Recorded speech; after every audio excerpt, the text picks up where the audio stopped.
भाइयों और बहनों, आज हम एक अद्भुत कथा सुनने जा रहे हैं। ये कथा हमें उस पावन संसार में ले जाएगी जहां शिव और शक्ति की शक्तियां मिलकर ब्रह्मांड की आधारशिला बनती हैं। ये कथा है माता पार्वती के जन्म और उनकी कठोर तपस्या की, जिसने पूरे ब्रह्मांड को भक्ति, त्याग और शक्ति का अद्वितीय संदेश दिया। इसे ध्यानपूर्वक सुनिए, क्योंकि इसमें माता पिता का प्रेम, साधना का महत्व, त्याग और धैर्य की गहरी शिक्षा छिपी है। कथा शुरू होती है हिमालयपुर के विशाल और दिव्य महल से।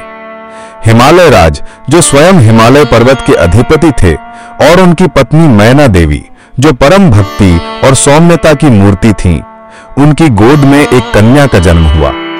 इस कन्या का नाम रखा गया उमा, जो आगे चलकर पूरी सृष्टि में पार्वती के नाम से विख्यात हुई।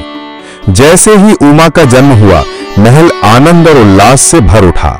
चारों ओर वीणा और शंख की ध्वनि गूंज उठी। ऋषि मुनि आशीर्वाद देने आए। स्वर्ग से पुष्पों की वर्षा हुई।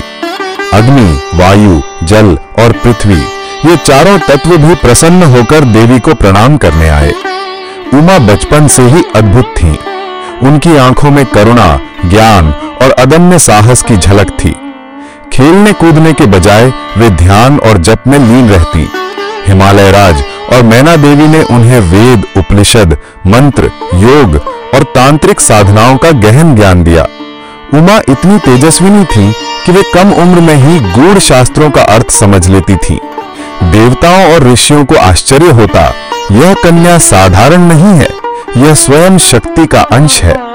समय बीता और जब उमा किशोरी हुई, तब उन्होंने ऋषियों और देवताओं से शिवजी के बारे में सुना। शिवजी, जो कैलाश पर्वत पर समाधि में लीन रहते थे, जिनका त्याग, तप और वैराग्य अनुपम था। उमा का हृदय शिवजी की ओर आकृष्ट हो गया। उन्होंने निश्चय किया, मैं केवल शिवजी को ही अपना वर चुनूंगी, उनके अतिरिक्त किसी और से विवाह नहीं करूंगी। उमा ने अपने माता पिता से विनम्रता से कहा, माता पिता, मुझे शिवजी की भक्ति करनी है, मुझे तपस्या करनी होगी, कृपया आशीर्वाद दें। पहले तो हिमालय राज और मैना देवी चिंतित हुए, कैसे उनकी कोमल कन्या जंगल के कष्ट सह पाएगी। लेकिन जब उमा की आंखों में दृढ़ संकल्प देखा, तो आशीर्वाद देकर विदा किया। उमा वन की ओर निकल पड़ी। उन्होंने हिमालय की एक गुफा को अपना आश्रय बना लिया। दिन रात वे शिवजी का ध्यान, जप और उपवास करती। फल और पत्तियां उनका भोजन था।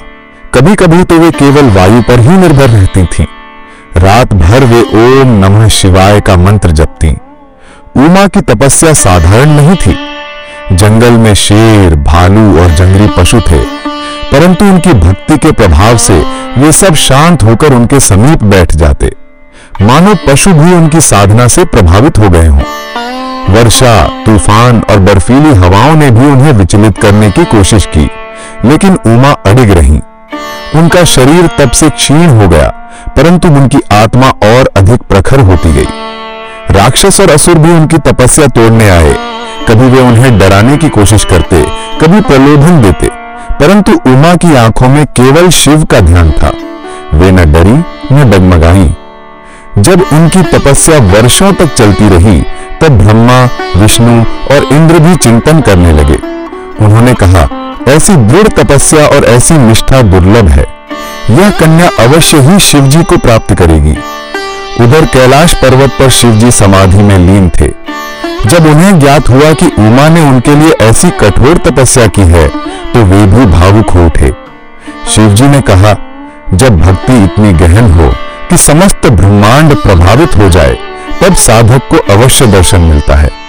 शिवजी ने अपने ध्यान में उमा का दर्शन किया और उनके हृदय की पवित्रता को देखा। उमा ने अपने भीतर दृढ़ निश्चय किया, मैं केवल शिवजी के लिए हूं, मुझे कोई भौतिक सुख नहीं चाहिए। मेरे लिए सबसे बड़ा सुख है भगवान शिव का सानिध्य। तभी ब्रह्मा स्वयं उनके सामने प्रकट हुए और बोले, देवी उमा, आपकी तपस्या से त्रिलोकी प्रभावित हुई है। अब शिवजी अवश्य आपके जीवन में आएंगे। उमा ने विनम्रता से कहा, मेरे लिए केवल भगवान का प्रेम और दर्शन ही पर्याप्त है। भाइयों और बहनों, इस कथा से हमें यह शिक्षा मिलती है कि यदि हृदय में सच्चा प्रेम, अडिग विश्वास और दृढ़ निश्चय हो तो कोई भी कठिनाई हमें रोक नहीं सकती। माता पार्वती ने अपने त्याग, तपस्या और धैर्य से यह सिद्ध किया कि भक्ति ही सबसे बड़ी शक्ति है। जो साधक सत्य और धर्म के मार्ग पर चलता है, वह चाहे कितनी भी बाधाओं से घिरा हो, अंततः विजय उसी की होती है।